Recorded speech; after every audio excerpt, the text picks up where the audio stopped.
नमस्कार। जय हिंद, जय भारत, वंदे मातरम। देखिए, आप लोग को हम goods and service tax with journal entry बतला रहे हैं। डीके गोयल का क्वेश्चन नंबर 3 तक बतलाए थे। आज क्वेश्चन नंबर 4 बतलाने जा रहे हैं। हम पहले ही बतलाए थे और फिर से बतला रहे हैं कि अगर स्टेट के भीतर विद इन स्टेट अगर खरीद बिक्री होती है सामान की, अगर गुड्स परचेज एंड सोल्ड करते हैं with in state, then CGST and SGST लागू होता है। If outside of state purchase and sold goods, then IGST lies. अगर हम बिहार में रह रहे हैं, बिहार में ही सामान खरीद बेच रहे हैं, तो यहाँ पर CGST और SGST लगेगा। लेकिन मान लिया जाए हम बिहार में रह रहे हैं और बिहार से बाहर उत्तर प्रदेश, झारखंड, मध्य प्रदेश सामान से खरीद बिक्री कर रहे हैं, देन IGST लगता है। तो शुरू करते हैं question number 4। Question number 4,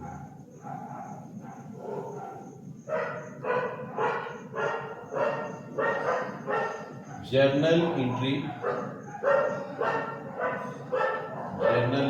in the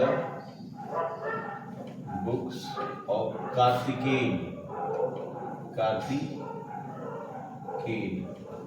Karthikeyan रहने वाले हैं चेन्नई के, और चेन्नई में ही सामान खरीदा बेचा जा रहा है। चेन्नई के रहने वाले हैं, चेन्नई।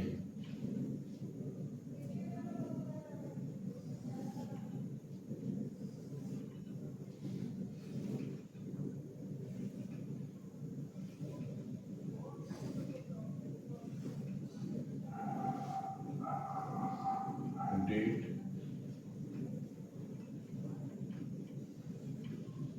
पार्टिकुलर्स LF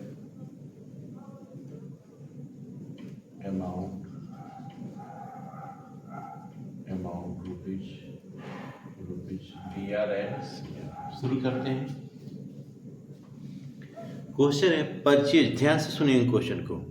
क्वेश्चन बोल रहा है purchase goods from Ravichandram of Madurai Chennai में ही है, of the list price ₹2 lakh at 25% trade discount and 4% cash discount on purchase price of goods. Paid CGST and SGST 9% each. Paid entire amount by check on the same date. सामान खरीदा गया है, purchase किया गया है goods Madurai से, मदुरई के रविचंद्रन से खरीदा गया है, लेकिन और 25% ट्रेड डिस्काउंट, 4% कैश डिस्काउंट पे अमाउंट पेड कर दिया गया चेक से। तो कैलकुलेशन को बाद में समझेंगे, पहले एंट्री को समझ लेते हैं हम लोग। ईयर 2023 डेट है मेरा जून 10। सबसे पहले हम लोग सामान जब खरीदते हैं अगर गुड्स हम परचेज करते हैं, देन हम बताएं परचेज अकाउंट को डेबिट करते हैं।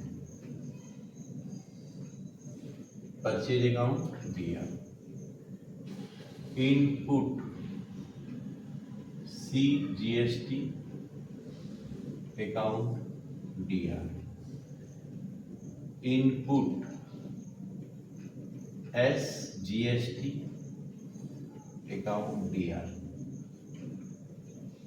टू चेक से पेमेंट कर रहे हैं तो चेक की जगह हम बैंक लिखेंगे, टू बैंक। और इस क्वेश्चन में कैश डिस्काउंट भी है, तो डिस्काउंट हमेशा कैश या बैंक के साथ रहता है, और डिस्काउंट जब क्रेडिट होता है तो रिसीव लिखा जाता है, रिसीव्ड।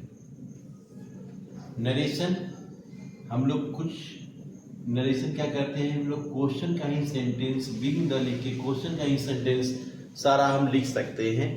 एकदम ज़्यादा स्पष्ट हो जाता है, ज़्यादा क्लियर हो जाता है। अगर क्वेश्चन कहीं सारे सेंटेंस को नरेशन में लिखा जाता है देन ये सारा चीज़ को क्लियर कर देता है। अभी हम अमाउंट पे ध्यान देंगे। अमाउंट पे ध्यान देंगे। सबसे पहले लिस्ट प्राइस, दाम कितना था इसका मालूम है? 2 लाख रुपीज।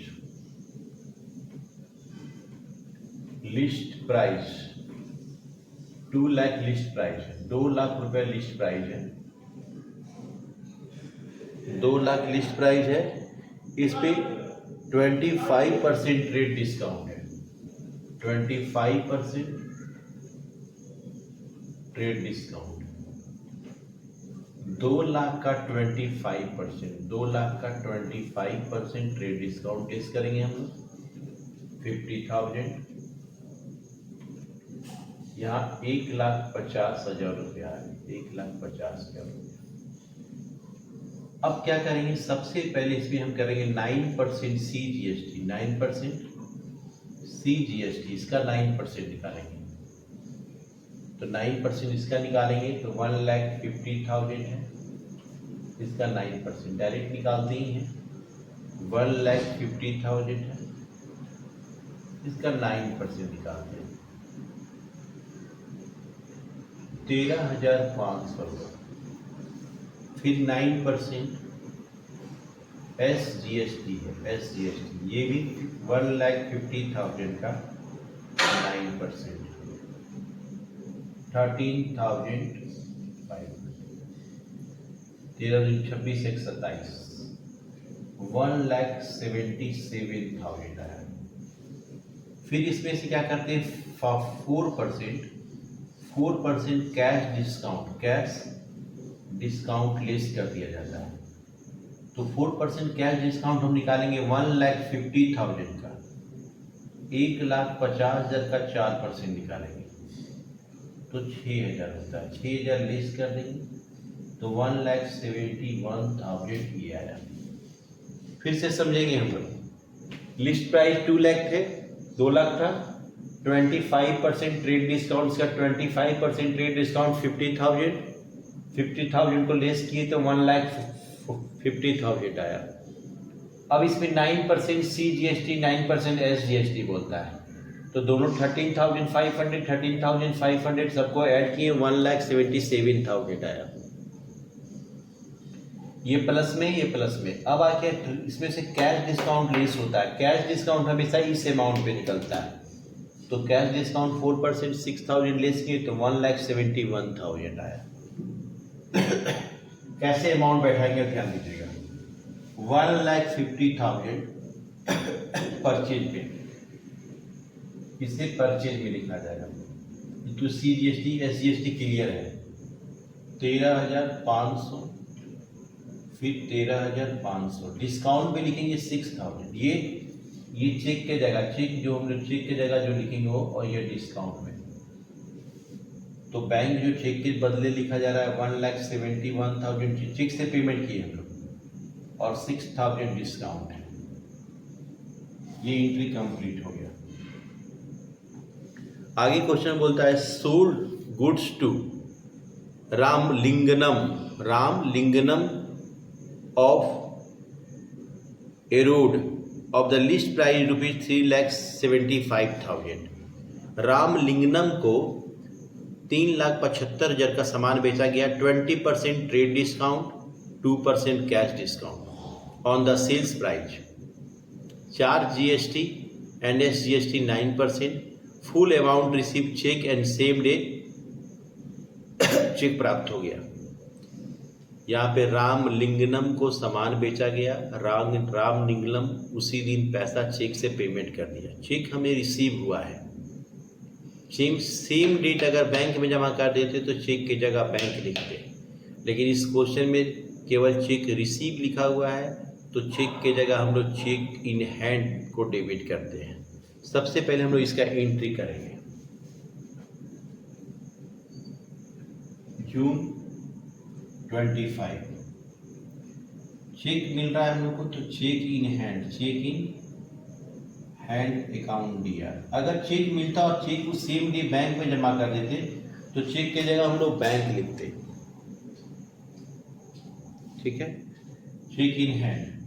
और डिस्काउंट को कैश डिस्काउंट है तो डिस्काउंट हमेशा चेक या बैंक या कैश के साथ रहता है। तो डिस्काउंट को जब डेबिट में लिखते हैं तो डिस्काउंट अलाउड अकाउंट। अब हम लोग सामान बेच रहे हैं, सामान बेचने पे क्या लिखते हैं हम लोग? सेल्स लिखते हैं। और सेल्स के साथ आउटपुट लगता है, output CGST account, output SGST account. अब इसका अमाउंट को ध्यान देंगे, अमाउंट को कैसे बैठाया जाएगा। सबसे पहले लिस्ट प्राइस, ये जून 10 का था, जून 25। देखिए लिस्ट प्राइस कितना था?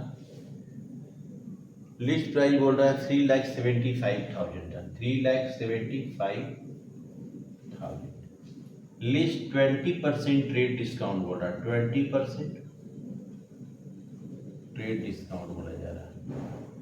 3,75,000 का अगर 20% हम ट्रेड डिस्काउंट निकालते हैं तो 75,000 लेस की 3 लाख रुपये आया, 3 लाख रुपया है। इसमें कह रहा प्लस करेंगे 9% CGST। 3 लाख का 1 2 3 4 5 3 लाख का 9% 27,000 होगा।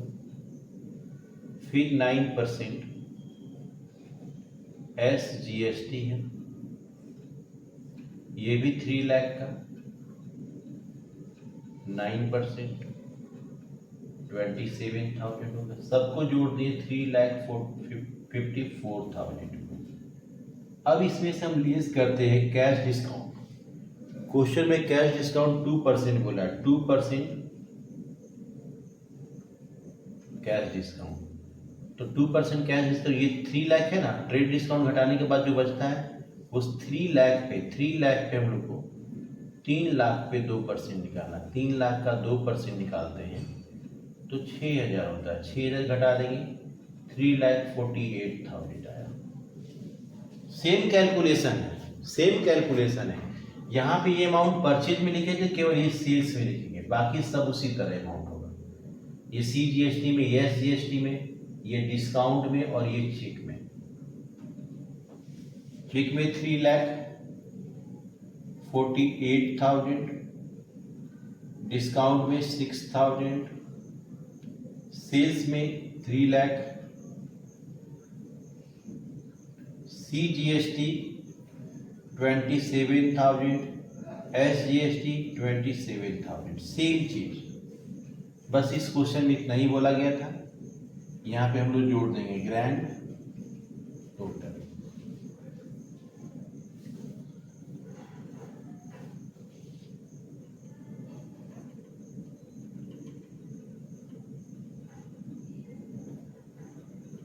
$5,31,000 आया।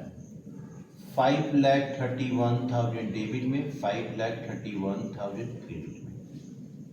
अगर क्वेश्चन में बोलता ना कि GST एडजस्ट करके पेमेंट करना है, देन हम लोग GST एडजस्ट करके पेमेंट करते, लेकिन इस क्वेश्चन में ऐसा कुछ नहीं बोला गया है। तो केवल हमको जो जर्नल एंट्री दिया हुआ इग्नोर, हालांकि लिख दिया ignore adjustment and payment GST।